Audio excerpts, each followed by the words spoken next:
Right, we're here in Orlando, Florida. We have just wrapped up the third and final day of SkySwitch's annual user conference, Vectors 2019. I'm here talking with Andy Abramson. We're going to tell you a little bit about what we saw here, day 2, day 3 at Vectors, and I think the best word that can describe it is energy. What energy. Talk about a crowd that stayed in till the end. Talk about, we started Sunday night with a reception. Monday night we had Julian Marley. We had Keenan telling them all about gap selling on Monday. The great one, Jeff Pulver, the co-founder of Vonage, probably one of the earliest voice over IP deities in the universe. He launched Free World Dial-Up, and he pointed out that that was probably the first ever unified communications as a service VoIP platform as far back as 1996, 97. It was great to catch up with Jeff.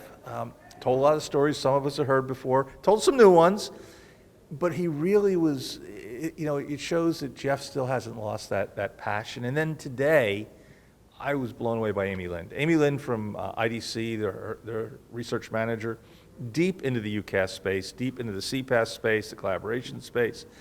And what she talked all about was why the money's in small business, and which is so important for the SkySwitch resellers, because they are small businesses themselves, but then they also go after the small business. And what was great was she broke it down into two categories, that 0 to 49 and then 50 to 100. And when I look at that, I'm going, that's pretty interesting, and there's some dichotomies we saw there. So that was our keynotes, plus Julian Marley on Monday night, a little reggae man. It was just great. Well, Andy, you mentioned Amy, and she did a fantastic job, breaking down the small business segment, and that's really what the SkySwitch resellers are focusing on. They're local, feet on the ground resellers, and that's what those small businesses need. People who understand the local markets, the local market needs, what these businesses are hoping to accomplish, the problems that they're experiencing, and how they can use technology, leverage technology, and the complete solutions enabled by this collection of this community of SkySwitch resellers. Well, what she did there as well, Eric, was she broke that small business market down. It wasn't just about a market that's one big morass of sizes. She broke it down 1 to 49 and then 50 to 100. And there were some dichotomies between the two, and that really showed that it gave the resellers some clues on how they have to approach those two market segments and what they want and what they want to go after. What she also was really interesting, she talked about, was how the big guys, the Rings, the Vonages, the 8x8s, are abandoning the small market by turning it into a self-service market like 8x8 has done with 8x8 Express. And that shows me that we're right on the money with having her talk about where the business is, which is, big is good, small is better. And for our resellers, it's going to be a golden opportunity. Well, and what she talked about, what Keenan talked about, what all of the partners here have been talking about is really just one of the great things about the community that SkySwitch has built around its platform is the tight-knit group that they have, the collaboration between partners and between the partners and SkySwitch, and working just collectively to create positive outcomes for end customers, the small businesses. And she also talked about the integration and the fact that the resellers have the ability to bundle and really go after it. And they're in the solution selling business that they're no longer just selling boxes. In the old days it was selling a box.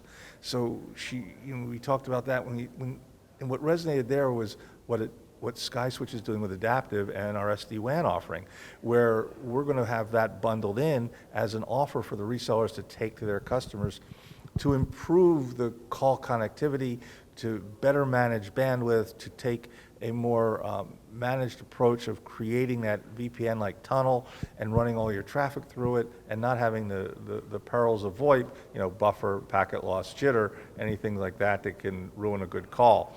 And we don't see much of it. We want to see it eliminated. So the addition of SD-WAN that's going live, we just launched the product today yesterday here at Vectors, and it'll become commercialized sometime early 2020, and some early access for some of our resellers right now.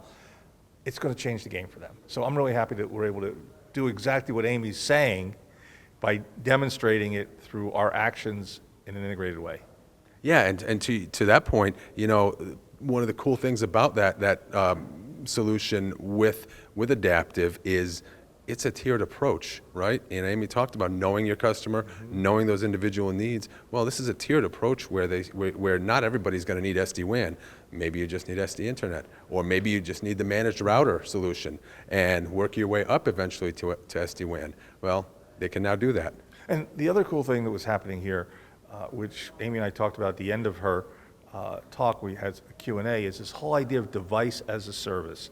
How, rental is coming back in the sense of you can rent the phone. Like in the old days, when you and I were growing up, our parents paid for a phone every month on their phone bill from the local phone company. In my case, it was Bella, Pennsylvania. I don't remember where you grew up, but whoever it was, you were paying a monthly rental for a fee until all of a sudden divestiture occurred, people start buying their own phones. It's shifting back the other way, largely because people can now buy a new phone. Instead of buying a new phone and being stuck with it for 3, 4, 5 years, something better comes along, you just ship the old one back and you get a new one and you pay the same monthly rental price. So device as a service is growing, and we think that's something we're going to be seeing more and more of in the reseller community here at SkySwitch. So it's been a great show. Everybody did a great job, and at the end of this, you always kind of sit back and go, what am I going to do better next year? And that's what's on my mind right now. What are we doing next year? Well, that's a great question, Andy. Are we going to be back here next year? We're going to be somewhere next year. We want to got to keep a surprise here and then, now and then. But it's we'll see. Well, what I can tell you with pretty good certainty is that it will be bigger next year, at least if Jason Jones has anything to do with it, because he's looking at doubling the event again.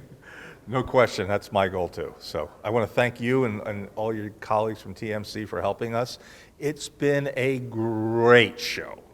Hey, Andy, thank you. It's been a pleasure working with you and the SkySwitch team. The pleasure was all yours.